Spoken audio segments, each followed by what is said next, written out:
नमस्कार, मैं छत्तीसगढ़ अखबार के YouTube चैनल इंडिया आजकल के स्टूडियो से सुनील कुमार। देश में पंचायती राज, इसके तहत पंचायत, म्यूनिसिपल, इनके जो चुनाव होते हैं, एक चुनाव होते हैं संसद के, एक होते हैं विधानसभा के और तीसरे चुनाव होते हैं स्थानीय संस्थाओं के, जिनमें म्यूनिसिपल हैं और पंचायतें हैं। इन दोनों में, पंचायत और म्यूनिसिपल, इन दोनों में महिलाओं के लिए आरक्षण रखा गया। छत्तीसगढ़ में पिछले कई चुनावों से महिलाओं के लिए पंचायत में 50% आरक्षण है। काफ़ी अरसा हो गया है, डॉक्टर रमन सिंह मुख्यमंत्री थे उस समय से चले आ रहा है 50% आरक्षण। लेकिन महिलाएं अपने अधिकारों का उपयोग कर पा रही हैं? चुन के तो आती हैं, क्या उपयोग भी कर पा रही हैं? आपको ध्यान होगा, अभी कुछ महीने पहले जब छत्तीसगढ़ में पंचायत और म्यूनिसिपल के चुनाव हुए तो कुछ एक ऐसी पंचायतें भी थी जहां पर महिला पंच सरपंच जो चुनकर आईं, उनकी जगह उनके पतियों ने शपथ ले ली। और जो अधिकारी, छोटे अधिकारी रहते हैं पंचायत विभाग के, उन्होंने कहा कि वो महिलाएं जो चुन के आई थी वो पहुंची ही नहीं, उनके पति पहुंच गए। अब शपथ ले लिए वो, मैं कुछ विरोध नहीं कर पाया। छोटे कर्मचारी रहते हैं पंचायत विभाग के, नहीं कर पाए विरोध। लेकिन आप कल्पना कीजिए कि अगर पार्लियामेंट में कोई महिला निर्वाचित होकर पहुंची, मान लीजिए हेमा मालिनी वहां पहुंची और धर्मेंद्र वहां पहुंच जाए, कहे कि मैं शपथ लूंगा, हेमा मालिनी मेरे नाम से ही जीती हैं, तो क्या होगा? भले वो अपने नाम से जीती हों, लेकिन पति पहुंच जाए तो क्या होगा? एक तरफ अमिताभ बच्चन आ जाएंगे जया भादुड़ी की जगह शपथ लेने के लिए। क्या होगा? आप सोचिए, कल्पना कीजिए, ऐसा ही विधानसभाओं में होने लगे तो क्या होगा? तो ऊपर तो नहीं हो पाता है। संसद और विधानसभा बड़ी जगहें, लोगों की नज़रें रहती है। गांव की पंचायतें जो हैं उनमें बड़ी विचित्र समस्या आ रही है। शहरों में भी आती है। मैं आपको राजधानी के नगर निगम की बात बताता हूं। अभी कुछ अर्सा पहले एक म्युनिसिपल कमिश्नर थे, उनके पास एक महिला पार्षद के पति तो महिला पार्षद के ही होंगे, मैं भी फिजूल की बात कर रहा हूं। तो पार्षद पति पहुंच गए वहां पे और म्युनिसिपल कमिश्नर से वार्ड के काम डिस्कस करने लगे। तो उन्होंने कहा कि आप इस बारे में क्यों आए हैं, पार्षद महोदया क्यों नहीं आई हैं? तो उन्होंने कहा नहीं, मैं पार्षद पति हूँ, मैं काम देखता हूँ पूरा। तो उन्होंने कहा लेकिन मैं आपसे बात नहीं करूँगा, मैं तो केवल पार्षद से बात कर सकता हूँ, आपसे क्यों बात करूँ मैं? तो इस बात को लेकर विवाद हुआ, म्युनिसिपल कमिश्नर की शिकायत भी हुई। अब ये जगह जगह हो रहा है। मेरे इस पे चर्चा करने की ज़रूरत आज इसलिए आई कि छत्तीसगढ़ में एक हिस्सा है सरगुजा, काफ़ी बड़ा हिस्सा है। वहाँ पर मनेंद्रगढ़ नाम का एक नया जिला है और मनेंद्रगढ़ की जनपद पंचायत का ये मामला है। वहाँ बैठक हुई जनपद पंचायत की। तो जनपद पंचायत की उपाध्यक्ष ज्योति गुप्ता, उन्होंने कहा कि हमारे पतियों को भी बुला के बैठाया जाए यहाँ बैठक में। बहुत सारी दूसरी महिलाओं ने कहा कि हाँ बुलाया जाए यहाँ पे। जनपद पंचायत का मामला है, ध्यान रखिएगा, ग्राम पंचायत से ऊपर, जिला पंचायत से नीचे। कुछ एक महिलाओं ने कहा कि भाई पतियों को क्यों बैठाया जाएगा? तो इन महिलाओं ने कहा हमारा काम तो वही देखते हैं। तो जो सहमत नहीं थी महिलाएं, उन्होंने कहा लेकिन चुनाव हम जीत के आई हैं। तो जो बुलाना चाहती थी पतियों को, उन्होंने कहा लेकिन चुनाव का काम भी उन्होंने ही किया था, हमारे पति ने, उनके नाम पे ही हम जीत के आए हैं, हमारा काम भी वही देखते हैं, तो उनको बुला के बैठाना चाहिए यहाँ पर। अब बड़ी दिलचस्प बात है, आप देखेंगे कि पार्षद का चुनाव, पंचायत का चुनाव, जितने तरह के चुनाव लड़ते हैं, इनमें अगर किसी आरक्षण की वजह से पुरुष नहीं लड़ पाते तो अपनी पत्नी के नाम में अपना नाम बीच में फिट करके पहले से तैयार करके रखते हैं। जैसे मान लीजिए कि एक काल्पनिक नाम बतला रहा हूँ कि रजनी प्रमोद दुबे, एक काल्पनिक नाम है। तो नाम रजनी दुबे था, अच्छा खासा नाम था। शादी के बाद 20 साल हो गए, कोई ज़रूरत नहीं थी प्रमोद नाम बीच में डालने की। लेकिन अब चुनाव लड़ने की बारी आने लगी, अब आरक्षण होने लगा। बहुत सारे नेताओं ने अपनी पत्नियों के नाम के बीच में अपना नाम डलवा दिया। अपने नाम के बीच में पत्नी का नाम नहीं डलवाया कि लैंगिक समानता हो जाए, जेंडर इक्वलिटी हो जाए, वो नहीं करवाया। अपना तो जो नाम है वही नाम है, हमारे माँ बाप का दिया हुआ। महिला जो है उसका नाम पहला बदलता है जब ससुराल आती है मायके से, तो मायके का सरनेम हटा के ससुराल का जोड़ देते हैं। अब उस सरनेम के बाद में फिर पति अपना नाम भी जोड़ देते हैं ताकि एक ठप्पा लग जाए। जैसे गले में मंगलसूत्र रहता है ना, दिखाने के लिए कि ये शादीशुदा हैं। इधर सिंदूर, आपने सुना होगा सिंदूर अभी बहुत चर्चा में था। तो ऐसा टिकली, तो चूड़ी, ऐसे कई प्रतीक रहते हैं महिला के ढोने के लिए। पेट में 9 महीने बच्चे ढोती है, सिर पे घड़े में पानी ढोती है, घर का बोझ ढोती है, बूढ़ों की बीमारी का बोझ ढोती है। तो महिला की ज़िंदगी चूँकि ढोने के ही लिए बनी है, तो उसको कई तरह की चीज़ें ढोने दी जाती है कि तुम ये एक लगा लो, ये नहीं लगाओगी अगर मंगलसूत्र तो वो बागेश्वर धाम बतला देंगे कि मंगलसूत्र नहीं है तो प्लाट खाली है। प्लाट खाली है ना, कोई भी आके अवैध कब्जा कर ले। तो ऐसे ही नाम डालने लगे पुरुष अपनी पत्नियों के नाम के बीच में अपना नाम। आमतौर पे कुछ एक प्रदेश ऐसे थे, महाराष्ट्र हैं जैसे, कोई और है तो महाराष्ट्र है जैसे, वहाँ पे शेखर माधवराव देशमुख ऐसा नाम रहता है। तो माधवराव पिता का नाम है, बीच में डालने का चलन है। इधर पति लोग अपना नाम डलवाने लगे बीच में ताकि कह सकें कि वोट मिला तो हमारी वजह से मिला। अब ये बात महिलाओं के दिमाग में इतने गहरे बैठ चुकी है, दिल दिमाग में इतने गहरे बैठ चुकी है कि वो औपचारिक बैठक में, जनपद पंचायत की औपचारिक बैठक में बोल रही हैं कि हमारा काम तो हमारे पति ही देखते हैं, इसलिए उनको बैठक में बुलाया जाए वरना बैठक नहीं होगी। पति ही काम देखते हैं ये बतला रही हैं। अब आप नारी सशक्तिकरण की कोशिश करते रहिए। ये पंचायती राज व्यवस्था, आपको अगर ध्यान होगा, ये राजीव गांधी के समय से शुरू हुई थी। 20 साल हो गए हैं करीब करीब इसमें आरक्षण को लागू हुए। अभी तक महिलाएं जो हैं उनको मिले हुए अधिकारों का उपयोग भी पूरी तरह से नहीं कर पा रही हैं, ठीक से नहीं कर पा रही हैं। वो कह रही हैं कि भाई हम उन्हीं के नाम पे चुनाव जीते हैं, उन्हीं के नाम पे हम राजनीति कर रहे हैं, तो उनको बुला के बैठाया जाए वरना बैठक नहीं होगी। बवाल इतना हो गया मनेंद्रगढ़ जनपद पंचायत की बैठक में, बैठक को स्थगित कर देना पड़ा।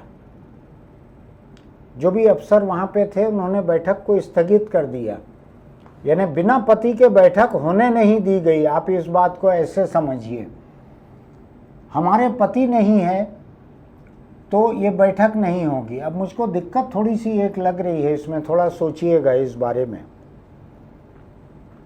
कि पार्लियामेंट में आज जितनी सीटें हैं, एक चर्चा चल रही है कि महिला आरक्षण देने के लिए पार्लियामेंट की सीटें और बढ़ाई जा सकती हैं। 2-3 तरीके से बढ़ा सकते हैं। एक तो डिलिमिटेशन कमीशन जो बनेगा वो सिफारिश कर सकता है कि सीटें 1.5 गुना कर दी जाएं, इतना फीसदी बढ़ा दी जाएं, ऐसा। लेकिन मैं सोच रहा हूं कि जब 33% या 30% महिला आरक्षण लागू हो जाएगा पार्लियामेंट में, और अगर ये पूरे 30% महिला सांसदों के पति कहें कि हम तो बैठेंगे आके बैठक में, तो ओम बिरला क्या करेंगे? कैसे इतने लोगों को एडजस्ट करेंगे? क्या किराया भंडार से कुर्सी लाके और बीच बीच में लगाना पड़ेगा पैसेज में, जैसा किसी संगीत वगैरह के कार्यक्रम में होता है? क्या होगा? लोग खुश रहेंगे, मैं बताऊं आपको। जब प्रसारण होगा तो हेमा मालिनी के बगल में धर्मेंद्र, जया बहादुरी के बगल में अमिताभ बच्चन, बुरा नहीं लगेगा लोगों को देखना, लोग देख लेंगे। रॉबर्ट वाड्रा जिम से निकलेंगे और सीधा पहुंच जाएंगे पार्लियामेंट प्रियंका के बगल में बैठने के लिए। आप नज़ारा सोचिए कि जिम से निकल के मसल्स दिखाते हुए रॉबर्ट वाड्रा वहाँ जाके टी शर्ट और जीन्स में या हाफ पैंट में बैठे हुए हैं पार्लियामेंट में। क्या किया जाए? आपको बतलाऊं मैं, जो पंचपति जो हैं, पंच सबसे छोटा निर्वाचित पद होता है गांवों में।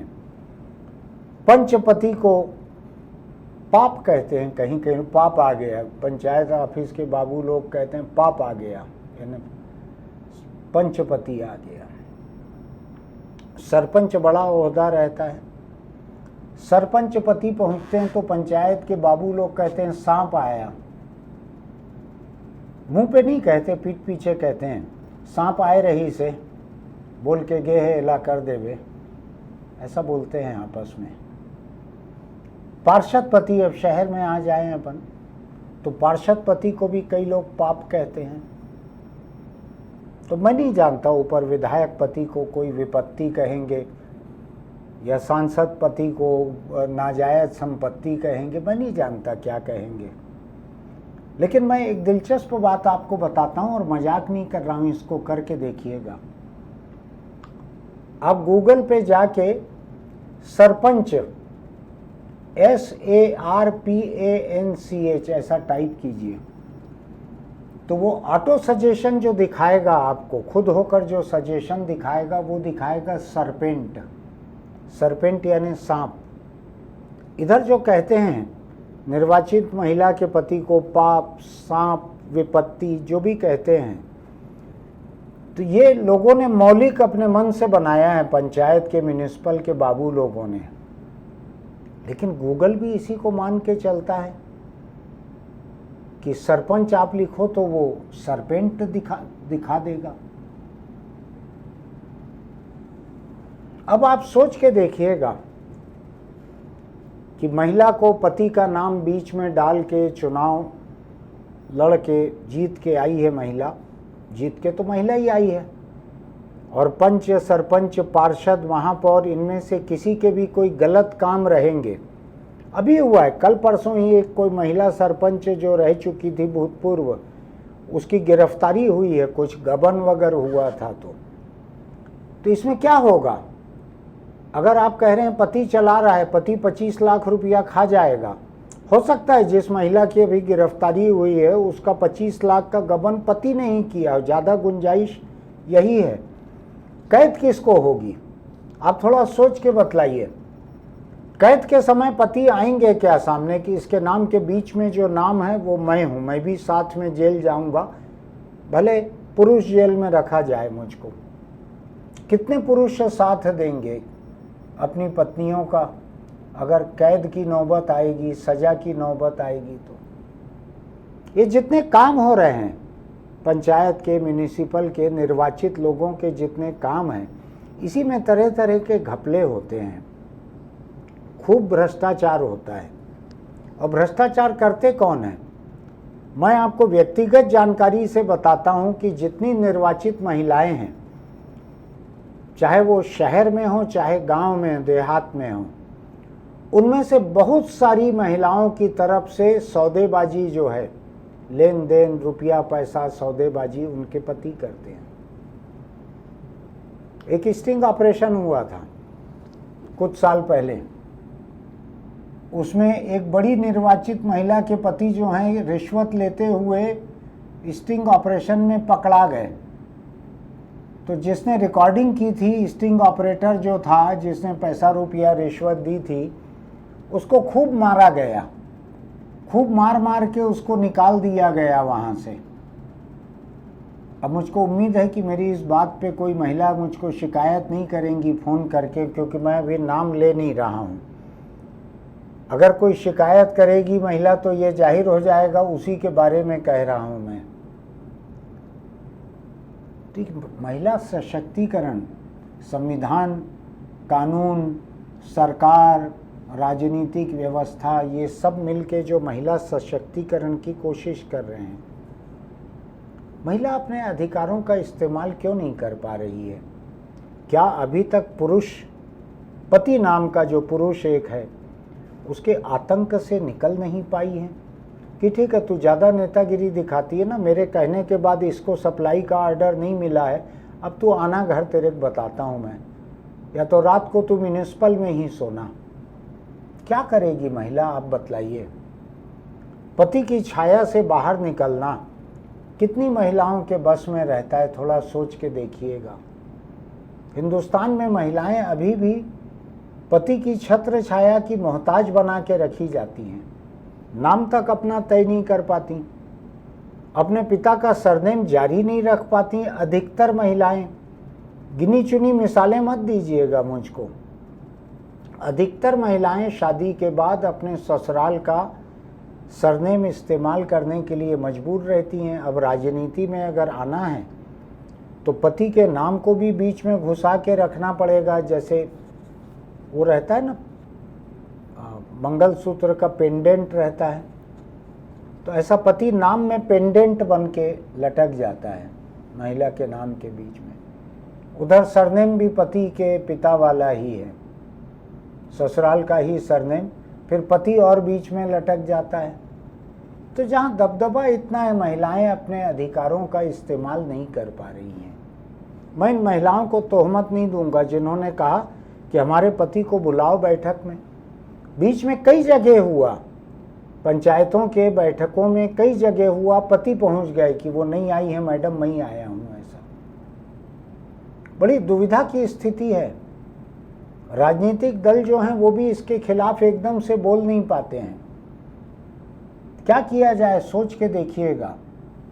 मेरा ये मानना है कि जो महिला आंदोलनकारी जो हैं, महिला हक की लड़ाई लड़ने वाले हैं, उनके साथ साथ जो पुरुष हक की लड़ाई लड़ने वाले हैं, उनको भी जवाब देना और लेना चाहिए अपने पुरुष साथियों से कि भाई जब महिला के लिए रिजर्व सीट है, वो लड़ के आई है, तो तुम क्यों अपना नाम बीच में वहाँ पे मंगलसूत्र के पेंडेंट जैसा टांग के रखे हो? और चलो रख लिया नाम, अब कम से कम उसको काम तो करने दो। सोच के देखिएगा क्या किया जाए। मुझको कोई आसान रास्ता नहीं दिख रहा है। ये देश वही है जहाँ पे गुजरे हुए पति के साथ सती करने के लिए एक महिला को तरह तरह का नशा घोलकर पिलाया जाता था। उसके बाद ढोल मंजीरे नारों के बीच उसको चिता तक ले जाया जाता था, वहाँ पर बांध बूंद के चिता पे डाल दिया जाता था।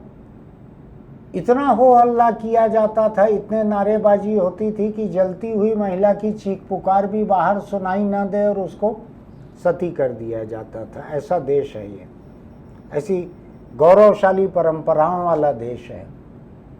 एक और कोई घटना हुई थी, मैं थोड़ा, मेरा पौराणिक का ज्ञान बड़ा कम है, कोई और घटना हुई थी, आपको याद होगा।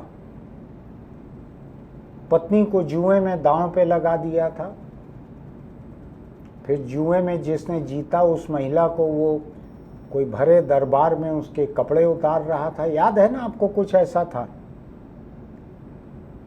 आमतौर पर महिला के पति से उम्मीद की जाती है कि ऐसे मौके पर अपनी पत्नी की इज्जत बचाने के लिए सामने आए। इस महिला के तो शायद 5 पति थे, अगर मुझको ठीक से याद है तो 5 पति थे। जुए में हार चुके थे। ये इनके पास आवाज़ नहीं थी, बोलती बंद थी इनकी, जुए में हार गए थे। तो ये ऐसा गौरवशाली देश है। मुझको लगता है कि आज भी बहुत सारे जो पार्षद पति, पंचायत पंचपति, सरपंच पति जितने हैं, ये अपनी महिला को जेल भेजने को बुरा नहीं मानेंगे, क्योंकि दस्तखत तो महिला का होना है किसी भी कागज़ में, पैसा पति रखेगा। तो ये सोचने की ज़रूरत है, ये खतरनाक नौबत है। जो भी पंचायती व्यवस्था के पक्षधर हैं, महिला के हक जिनको जरा भी प्रभावित करते हैं, उनको सोचना चाहिए कि इसको कैसे गारंटी की जाए। मेरा तो मानना है कि इस देश में आज केवल एक ही गारंटी काम आ रही है। आप जानते हैं, मैं भी जानता हूँ वहीं से ये गारंटी भी आना चाहिए, निर्वाचित महिला जनप्रतिनिधि के हक की गारंटी। कैसा रहेगा ये? महिला हक की मोदी गारंटी, उससे फिर उस गारंटी के पूरे होने की गारंटी रहेगी। ऐसा कुछ करना चाहिए, ऐसा मेरा मानना है। आपको क्या लगता है? आप कमेंट बॉक्स में लिख सकते हैं नीचे। ये नौबत ठीक नहीं है। अगर पतियों को नहीं बुलाया गया तो जनपद पंचायत की बैठक नहीं हो पा रही। अरे भाई, पतिवती के साथ जोड़े से बैठ के गृह प्रवेश की पूजा करना, कन्या दान करना है, सोच वही है, दान, कन्या का दान करो, ऐसा। वहाँ तक तो पति को जोड़े से बैठाना ठीक है, धर्म कर्म के मामले में, पूजा पाठ में। ये तो लोकतंत्र का मामला है। इसमें पति की जगह कहाँ से निकल पा रही है? कहीं से निकल पा रही है। लेकिन देश है, देश महिला को घर से निकाल देता है, चाहे वो गर्भवती रहे। ध्यान है ना आपको? कोई एक कहानी थी, मुझको नाम याद नहीं पड़ रहा है लोगों का। एक किसी ओछे आदमी ने कोई ओछी बात कह दी थी, तो एक महान व्यक्ति ने गर्भवती पत्नी को घर से निकाल दिया था। ऐसी भी एक कोई कहानी थी। बड़ी बड़ी कहानियां हैं इस देश में, और महिलाओं के त्याग की भी कहानियां हैं।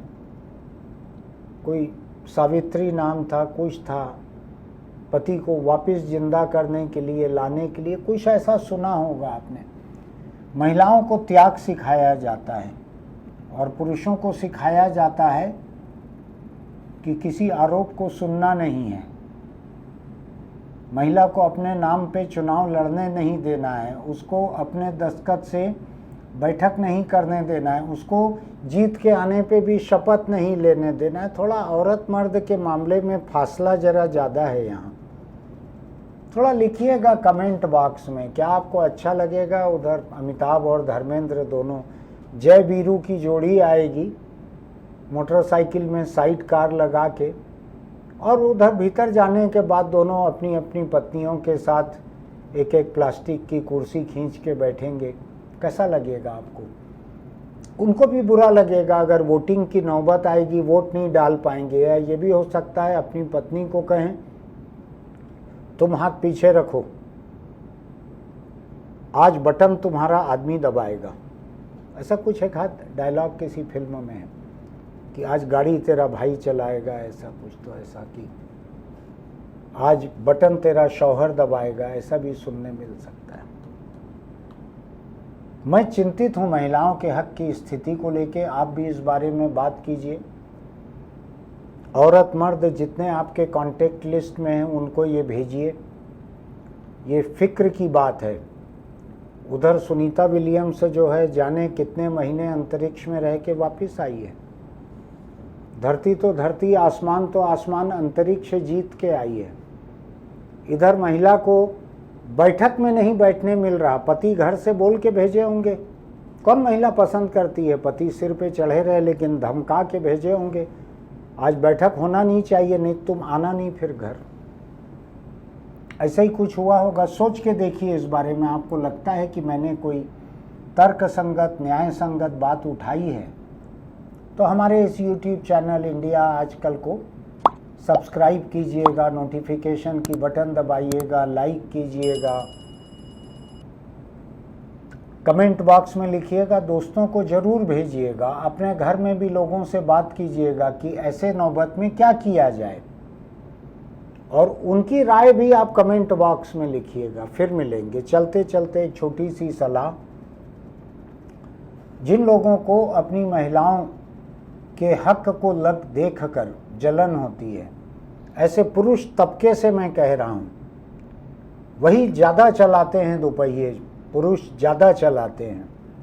कम से कम घर से निकलते हुए हेलमेट लगा कर निकलो, चाहे चलाओ चाहे पीछे बैठो।